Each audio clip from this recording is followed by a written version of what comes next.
السلام علیکم ورحمۃ اللہ وبرکاتہ۔ تمام معزز دوستوں کو، دیکھنے والے اور سننے والے سامعین و ناظرین کو انفارمیشن پوائنٹ کے پلیٹ فارم پر ایک دفعہ پھر خوش آمدید کہتے ہیں۔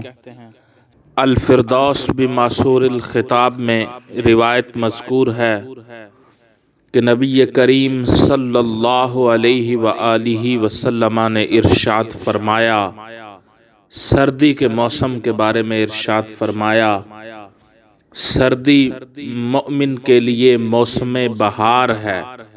سردی مومن کے لیے موسم بہار ہے، کیونکہ اس میں رات لمبی ہوتی ہے تو وہ رات کو قیام کرتا ہے، اور دن چھوٹا ہوتا ہے تو وہ دن میں روزہ رکھتا ہے۔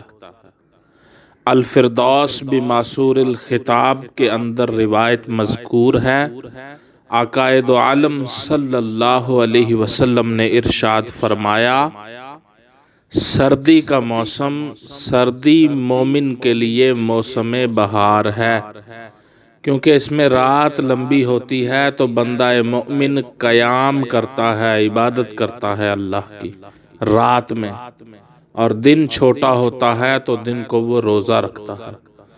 تو اس اعتبار سے آپ نے سردی کو موسم بہار قرار دیا مومن کے لیے، یعنی یہ مومن کے لیے نیکیوں کی بہار کا موسم ہے۔